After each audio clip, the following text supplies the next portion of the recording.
As you guys know, we are a show based on facts and data and science. The Pate State Science Department is undefeated. And so recently, for instance, we used science to conclude such things as Ohio State's going to win the national championship by looking at 2024 mock drafts. It gets no more scientific than that. Believe it or not, some people actually thought I was serious about that. So if you think I'm serious about that, you deserve every bit of ridicule you get in the comment section. Anyway, we went back in the lab today, and it has to do with Jimbo Fisher, and it has to do with Texas A&M. A lot of folks don't like this guy. I have come to realize a lot of folks don't like Jimbo Fisher. Where do I stand on this? A lot of you thought I was carrying water for Dabo Swinney the other day, even though I criticized multiple things about him. Sometimes I believe people don't watch the videos and they just comment. I don't know where that comes from. I just have a crazy hunch about that. Anyway, I hop on Twitter today. Again, science, because I had a hypothesis. We all know the scientific method. I tested it with an experiment, just put out the tweet. The tweet was very simple, and it asked the following question. What is your opinion of Jimbo Fisher? Next thing we have to do, we have to analyze the data, and then we report our conclusion. And the conclusion, Colin, I could have used a drum roll here, but that's okay, is Jimbo Fisher's just not very well liked in the college football public. Gasp. So that's our what. But what about the why? Why is this man not liked? How do I feel about Jimbo Fisher? Strangely, I'm indifferent. And I'm the only person that's indifferent on this planet when it comes to Jimbo Fisher. Remember, we were talking about A&M the other day, and I told you, I think Jimbo Fisher's a really interesting story because there's not hardly anyone out there who, when they hear his name, says, could take him or leave him, could go either way on him. Like you hear Matt Campbell, Iowa State, and most of you are either an Iowa State fan or you just say, Matt Campbell, I don't know a ton about him, but I don't dislike him. That is not the case with Jimbo Fisher, friends. Not the case at all. And so what we have here is we have a classic heel scenario. We got like a Bret Hart 1996 Canada versus America sort of thing, because when you go into College Station, Jimbo Fisher is roundly applauded, i.e. Bret Hart in Calgary. But then you go down to like Minneapolis, or you go to Des Moines, or you go to St. Louis, or Little Rock, or New Orleans, just working my way down the Mississippi. And he is booed relentlessly. It's a crazy thing. That's Jimbo Fisher right now.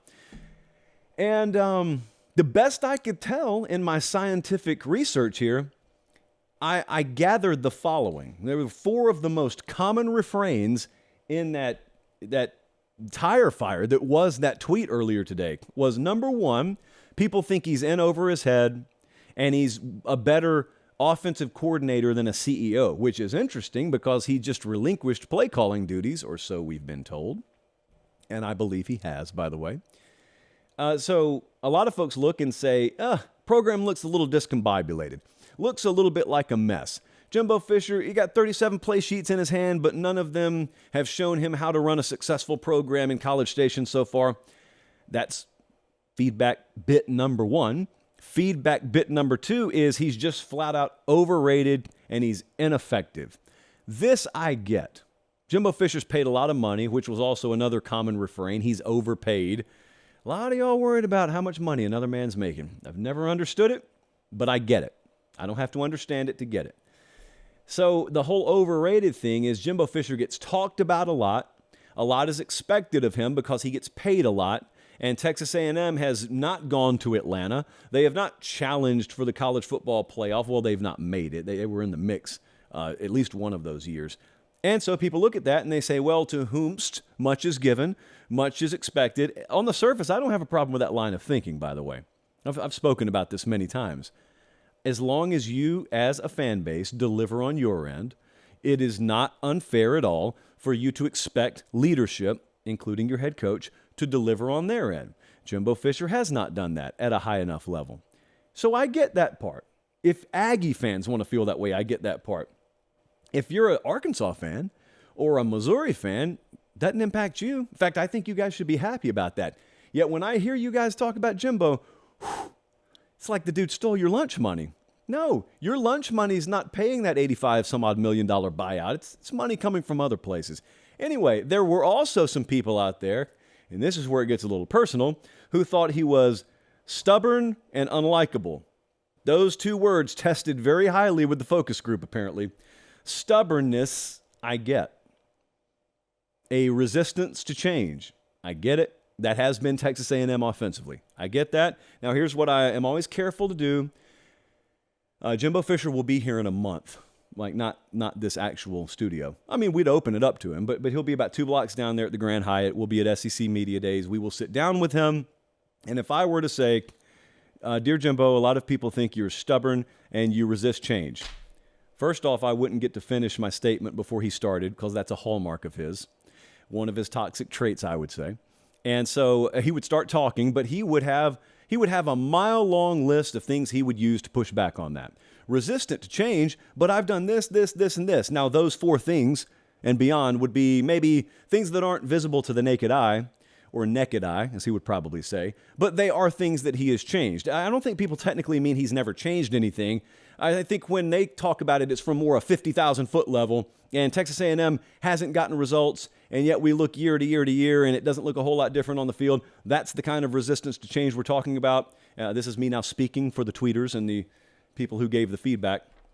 So I get that part. I think Jimbo Fisher would have reasons why he hasn't done it the way that you think he should do. And also he would tell you it's just a lack of execution. Now that started to wear on me a little bit because he's technically right. It's one of those things when coaches give feedback, they're technically right on. However, as I said last year with Heupel and juxtaposing him to Fisher, Josh Heupel, they had games at Tennessee last year where I guarantee you when he went in the film room the following Sunday and they had just won a game and hung 47 on someone, there were dozens of plays he would look and say, we didn't execute perfectly on this play. But there was so much wiggle room because of the nature of that offense, they just scored anyway. Jimbo, conversely, is watching on Sunday, and he is needing every needle to be threaded. He is needing everything to go perfectly to pick up first downs and to move the ball. And that's what people have gotten tired of, and that's what people look at, including me, I agree with this sentiment, in 2023, and ask themselves, why do we settle for this? Why would Jimbo Fisher settle for this as his offense when every bit of the sport has been tilted in favor of the offense? You don't need to do it this way anymore. So that was number 3. Number 4, and this is a harsh accusation, but we have to air it out, is some of you claim that Jimbo Fisher is living off of Jameis Winston still. What do we mean by that? I think it's pretty obvious, but if you're 7 years old, welcome aboard. You're contributing to our key 10 and under demographic. And if you're 7 or younger, you don't remember 2013. You don't remember the national championship that Jimbo Fisher won. What? Yes, kids, Jimbo Fisher is a national championship winning head coach. Although a lot of people would say it wasn't so much Jimbo, it was Jameis Winston, to which I would respond, are you taking away Kirby's title because of Stetson Bennett? Well, no, they would say, because Stetson didn't carry the team. And so then I would ask, okay, fair enough. Saban with Mac Jones, or actually Saban with a couple of his different quarterbacks. What about Dabo, Deshaun Watson he had there, Trevor Lawrence? Do we apply that backwards logic to anyone else? Jimbo won a title because of a player that he recruited. No, Josh, Damian Craig recruited him. You mean the one who coached for Jimbo? Is that right? Yes, okay. So conveniently, if you're trying to make an argument, sometimes if you're anti a coach, all of a sudden he doesn't get credit for what dudes he hired go do and what players he recruited go and do. I don't play that game. So Jimbo Fisher is doing exactly what he should do.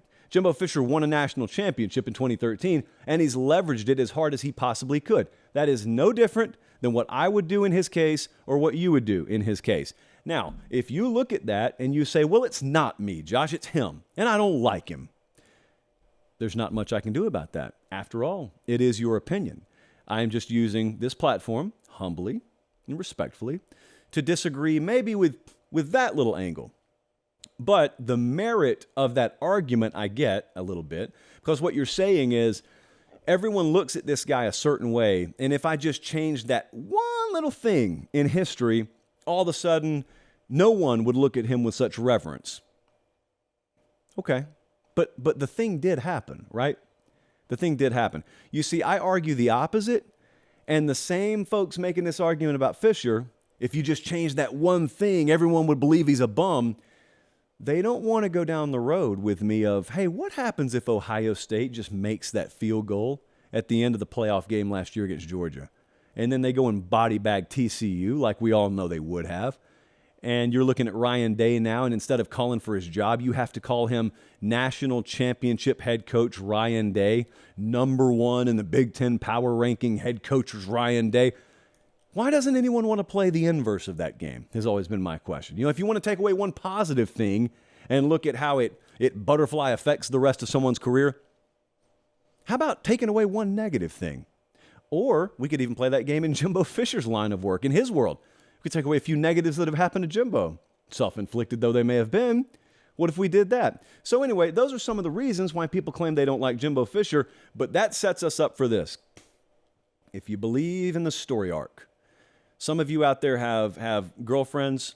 I get this story all the time. You watch the game because you're a hardcore fan, but your biggest quest is to find a way to make your significant other invested somehow in the game so that she is on board with you, and you guys are like working as a team to plan your social lives in the fall, and you want to get her on board with shunning fall weddings, which is an admirable quest to be on. And you guys have told me many times before, while I'm watching because I care about the outcome of the game, my wife is watching because she just cares about the stories. Well, if you want a story for her, or if you yourself are into the more storyline-based aspect of college football, we could be setting up for one of the great face turns in the history of college football. Because as far as I can see it, hardly anyone outside of Aggie land likes Jimbo Fisher right now. We would call that a heel. How do you pull the face turn? How does he become a good guy? Here's how it happens. Twofold at least. Number one, the Bobby Petrino hire has to work out. If the Petrino hire works out and Fisher stays out of the way and he truly does delegate authority and play calling and whatnot in the offense, all of a sudden is leaps and bounds better this year. A&M's right in the thick of the college football playoff race. Come December, if that's the outcome, everyone is praising Jimbo Fisher. Doesn't matter how it actually happened behind the scenes. History books will say Jimbo pulled the lever, he turned the key. He brought Bobby Petrino in, he handpicked him. That was his first choice. That's what the history books will say. And the winners get to write the history books. So if A&M's a winner this year, they'll write the history the way they want it written, and then we will just dutifully disseminate it. So if that happens, imagine how different it feels all of a sudden. Jimbo's seen the light. That's what you'll say in December. Jimbo, took him a little while, but he finally came around. Now that they can move the ball effectively down there, now all of a sudden everyone remembers the amount of talent they have. Oh boy, recruiting's not slowing down for them. And then everyone remembers the bottomless amount of resources that A&M has. And then here's the second part, and this is key when it comes to a face turn. He has to let his personality show. Jimbo Fisher's got a great personality. He's one of the funniest dudes you could ever be around. He talks probably faster than anybody who has ever come from the state of West Virginia, nay, the entire Eastern time zone. And that includes New York. I would take Jimbo Fisher on the floor of the New York Stock Exchange, and he would talk circles around anyone on the floor. He just defies every stereotype about someone who comes from a small country portion of the United States that he came from. I came from one of those places. I don't talk half as fast as Jimbo does, and people back home say I talk too fast. And I'd say, let me introduce you to my good buddy Jimbo, who hails in College Station, Texas. If those two things happen, if the offense is resurrected, and therefore Texas A&M football is resurrected, and Jimbo gets credit for it, as he opens up, as he loosens his tie a little bit, as he slows down just enough for you to actually understand the words coming out of his mouth, maybe he lets a reporter finish a question every now and then, smiles a little bit more, and just kind of lets you in. He lets you in on the joke. Jimbo Fisher becomes a good guy. And all of a sudden, voila, there you are in 2027. Jimbo signed a brand new multi-year extension. A&M's on top of the world, or right there in the thick of it every year. And Jimbo Fisher has gone from public enemy number one to Jimbo's okay to, who I kind of like that I used to not be able to stand? Jimbo Fisher. You could be looking at it. Of course, things could mushroom cloud and crash and burn fantastically this year, too. That's why it's a story arc. That's why it's a storyline. That's why I think a lot of people will be invested.